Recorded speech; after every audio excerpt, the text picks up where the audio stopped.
আমরা কেউ এখানে হেয়ার কাট ওয়ার্ডটা শুনতে চাই না। আমরা আমাদের গচ্ছিত টাকা, আমাদের কষ্টের টাকা আমরা ফেরত চাই। আর আমাদের টাকা কেন হেয়ার কাট কাটলো?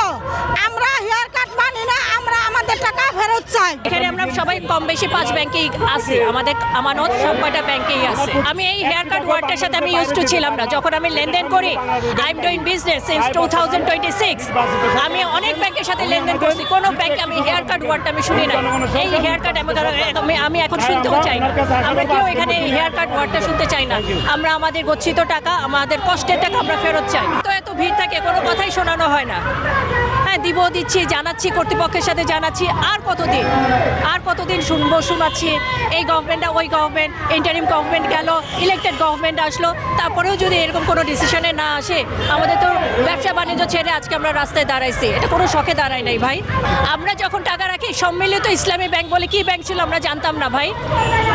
আমি যে ব্যাংকে টাকা রাখছি সেই ব্যাংক থেকে আমি আমার টাকাটা ফেরত চাই। No haircut please. জনাব তারেক রহমান আমাদের বড় ভাই, আমরা অবশ্যই শ্রদ্ধা করি, সম্মান করি সরকারকে। সেই সরকারের কাছে আমরা স্মারকলিপি পাঠিয়েছি, অর্থমন্ত্রীর কাছে স্মারকলিপি পাঠিয়েছি। আমরা আজ পর্যন্ত কেন 6 মাসের ভিতরে জনাব বাংলাদেশের প্রধানমন্ত্রী তারেক রহমান উনি ফ্যামিলি কার্ড দিয়েছে, ওনাকে ঠিক আছে আমরা ধন্যবাদ জানাই। গরিবের মুরিব ভালো কাজ দেওয়া শুরু করেছে বাংলাদেশের কাজ।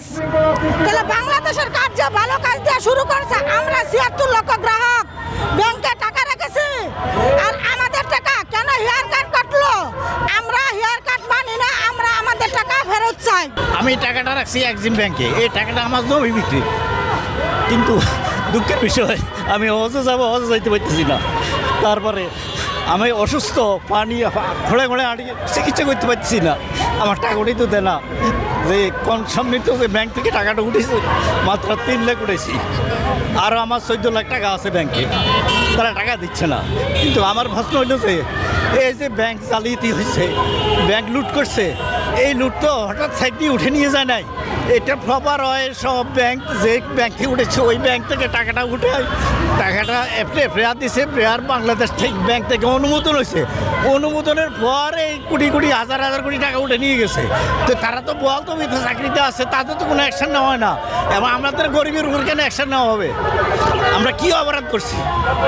তাই আমরা আমাদের সুষ্ঠু সুরা চাই এবং রাষ্ট্র আমাদের এই দায়ভার বহন করতে হবে। আমরা ব্যাংকে আশা করতেছি আমরা যেন স্বাভাবিক লেনদেন থাকে, আমরা টাকা উঠে নিয়ে যেতে পারি, আমাদের কাজে লাগাতে পারি। প্রয়োজনে আবার টাকা উদ্দিতে থাকলে আবার ব্যাংকে রাখবো। এখানে আমরা ব্যাংকে তো টাকা ঘরের বসে কেউ রাখে না। তাই আমরা স্বাভাবিক লেনদেন চাই। আর আমাদের হেয়ার কার্ডের নামে যে আমাদের মুনাফা কাটিয়ে নিয়ে গেছে, তা আমরা তো রাখছি মুনাফার জন্য। তা আমরা সেই মুনাফাটা কাটিয়ে নিব কোন চুক্তিতে? তারা তো আমাদের সাথে ডিল ছিল যে আপনাদেরকে এই মুনাফা দিব।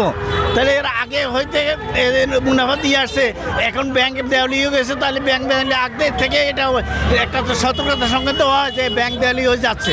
কিন্তু বাংলাদেশ ব্যাংক তো কিছুই বলে নাই এবং কোনো সময় বলেও না যে এখানে টাকা রাখতো না। এখন মিডিয়ার কথা বলেছে আপনারা কেন ওইখানে টাকা রাখলেন? যে আইন জনগণের পক্ষে না, যে আইনের কোনো নৈতিক ভিত্তি নাই, যে আইন গ্রাহকের কোনো প্রকার যোগসাজশ নাই, সেই আইনকেই আমরা কালো আইন মনে করি। এবং এইটা বাংলাদেশ ব্যাংক সংশ্লিষ্ট ব্যাংকের কর্মকর্তারা এর সাথে জড়িত।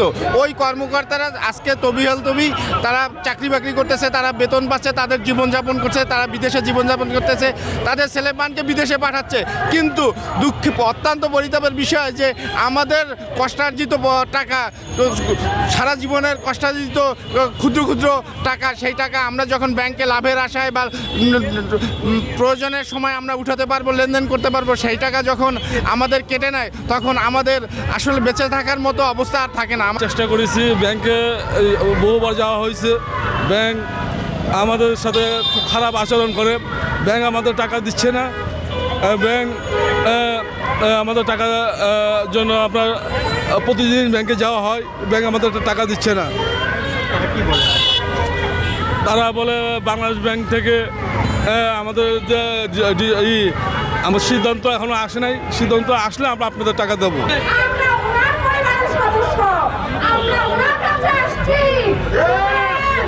আমরা